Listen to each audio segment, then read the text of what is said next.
नमस्कार दोस्तों। आज हम बात करने वाले हैं बीट स्टोन सेतु 12th फिजिक्स इलेक्ट्रिक करंट का एक न्यू चैप्टर। दोस्तों थोड़ी प्रॉब्लम है आज हमारी लाइटों में। एक हमने लाइट कहीं और लगा दी है, इसलिए थोड़ा डार्क नज़र आ रहा होगा आपको बोर्ड पर।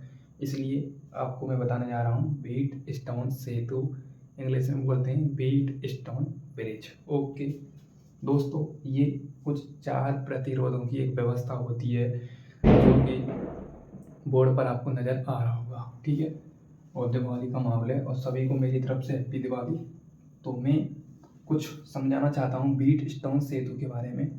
थोड़ा ध्यान से नज़र करें बोर्ड की तरफ। देखो, बीट स्टोन सेतु की आकृति कुछ इस प्रकार से होती है। इस प्रकार से इसका एक डायग्राम होता है, नॉर्मल सा डायग्राम, और इसमें आपके 4 प्रतिरोध इस प्रकार व्यवस्थित होते हैं। इस प्रकार से आपके 4 प्रतिरोध लगे होते हैं। ठीक है, फर्स्ट प्रतिरोध मैंने यहाँ पर लगा दिया, सेकंड प्रतिरोध मैंने यहाँ पर लगा दिया, और थर्ड प्रतिरोध मैंने यहाँ पर लगा दिया, फोर्थ प्रतिरोध मैंने यहाँ पर लगा दिया। ठीक है, ये आपकी क्या है, बैटरी से मैंने इसको कनेक्ट कर दिया। जब मैं इसमें करंट दूंगा प्लस और माइनस। ठीक है, अब देखो ये आपका प्रतिरोध R1 हो गया। ठीक है, ये आपका प्रतिरोध R2 हो गया।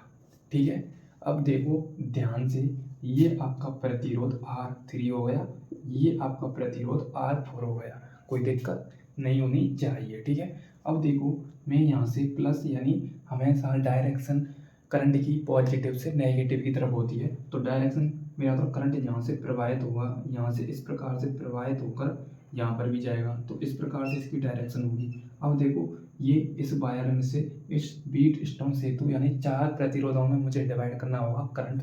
तो किस प्रकार से डिवाइड होगा, सपोज यहाँ से आपका आई करंट जा रहा है। कितना जा रहा है, आई करंट जा रहा है, आई करंट जा रहा है। तो यहाँ पर आपका फर्स्ट प्रतिरोध में करंट आ जाएगा I1।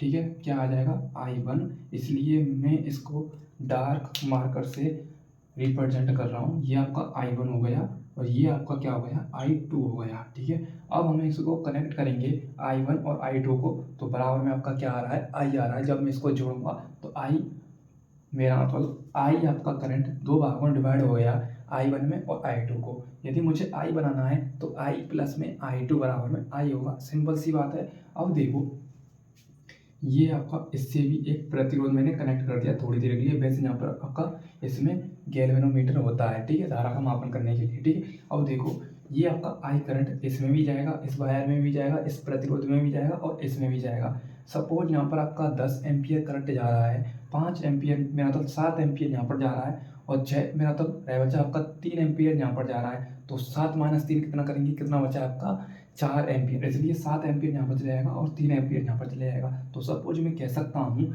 आपका I1 करंट यहाँ पर जा रहा है, सपोज समझो।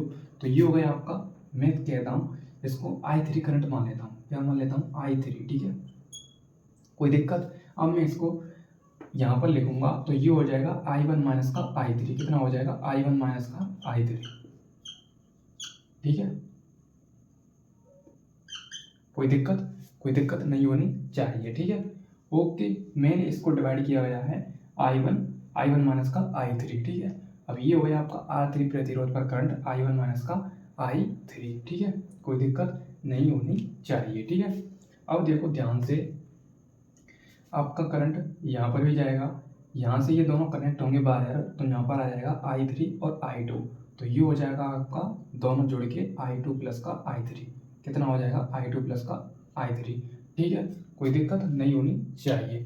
ठीक है, क्लियर यहाँ तक, क्लियर कट। ये आपका यहाँ पर I2 आएगा, I2 माइनस का I3। ठीक है, ठीक है, क्योंकि हमने I1 और I2 की पहले बात करी थी, तो I2 माइनस का I3 आ जाएगा, और यहाँ पर ये पॉजिटिव आएगा क्योंकि I2 और I3 दोनों का योग होगा यहाँ पर। ठीक है, ये आपकी कुछ कंडीशन होती है किसकी, बीट स्टोन सेतु यानी किसकी, बीट स्टोन ब्रिज की। ठीक है, अब देखो ध्यान से, ये आपका I1 और I3 है, और ये आपका मेरा तो I2 प्लस का I3, और ये आपका क्या है, I2 माइनस का I3। अब ये यहाँ पर आएगा करंट, पूरा करंट आएगा, तो यहाँ पर योग हो जाएगा इन दोनों करंटों का।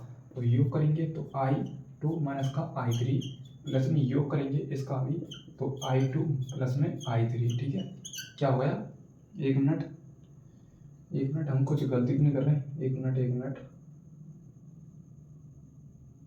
यहाँ पर सॉरी आई बन ही आएगा, हमने पहले सही लिखा था, ठीक है, आई बन ही आएगा यहाँ पर, ठीक है, कोई दिक्कत नहीं है, गलती होती रहती है, तो आई बन ही आएगा यहाँ पर, ठीक है। अब देखो जो कट रहा है उसे हम काट देते हैं, तो I1 माइनस का I3 और I2 प्लस का I3 आएगा यहाँ पर, कितना आएगा I3।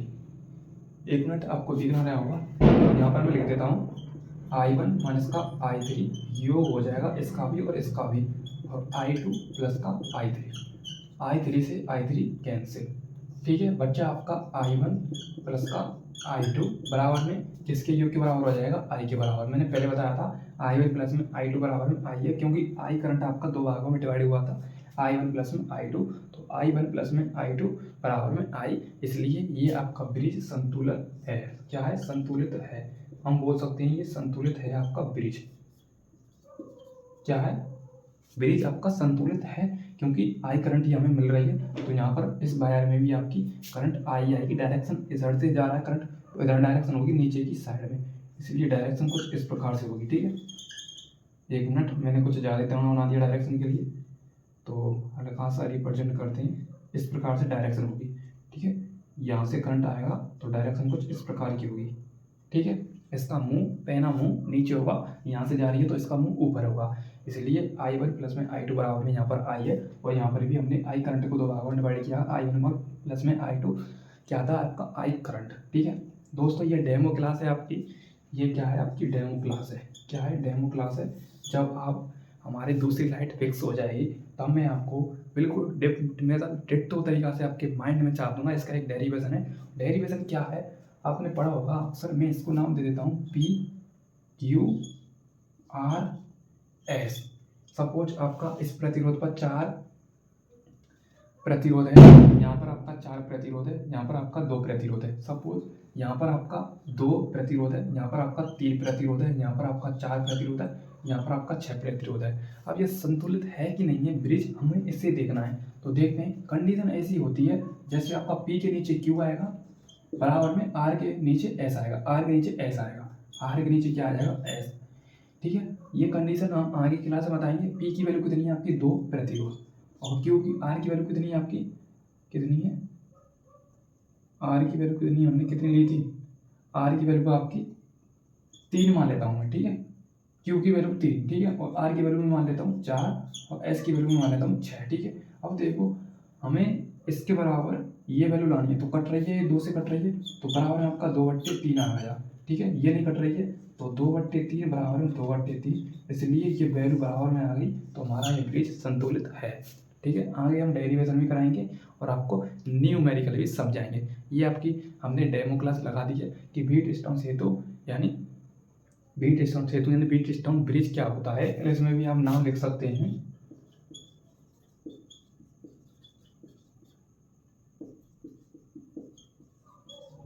ठीक है, व्हीट स्टोन ब्रिज, ठीक है। तो ये कुछ कंडीशन होती हैं। अगली क्लास में आपको डिटेल पूर्वक आपकी कम से कम 20 मिनट की क्लास आएगी, ठीक है। ये मैंने डेमो समझाया है कैसे आपकी मतलब संतुलित करते हैं इस व्हीट स्टोन ब्रिज को।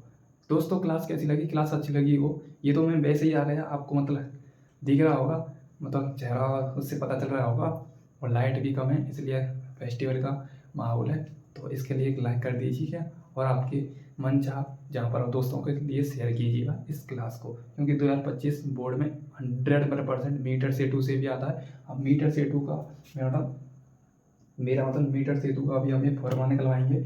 मीटर सेतु का होता है आपका R बराबर में, एक मिनट, S बराबर में 100 माइनस का L अपॉन में L इंटू R, ये होता है मीटर सेतु का फॉर्मूला। और ये कैसे आया वो भी हम अगली क्लास में बताएंगे। S बराबर में 100 माइनस का L अपॉन में L इंटू R, क्योंकि मीटर सेतु में एक मैग्नीज और कॉन्स्टेंटन के तार यूज होते हैं, उसकी कुछ लंबाई होती है। मीटर सेतु में बात करेंगे क्योंकि उसके तार हमेशा मैग्नीज और कॉन्स्टेंटन के बने होते हैं। एग्जाम में पूछा भी जाता है कि मीटर सेतु में जो लगे हुए तार होते हैं कुछ लंबाई होती है उनकी, तो उन तार कि मतलब तार किस किस से बने होते हैं, किस मेटल से बने होते हैं, किस धातु से बने होते हैं, तो वो मैग्नीज और कॉन्स्टेंटन से बने होते हैं, ठीक है। तो ये तो मैंने कुछ एक्स्ट्रा ही एडवांस आपके लिए बता दिया, कोई दिक्कत नहीं है। तो इसके लिए एक लाइक कीजिए, और आपको मन में हो तो वो भी मतलब सब्सक्राइब भी कर दीजिए चैनल को। और अक्सर हम आपसे कहते रहते हैं, मेहनत हमारा काम है कराना और सपोर्ट आपका काम है करना, ठीक है। इसलिए मिलता हूँ नेक्स्ट क्लास के साथ। Thank you so much, I love you all. जय जय भारत, थैंक यू।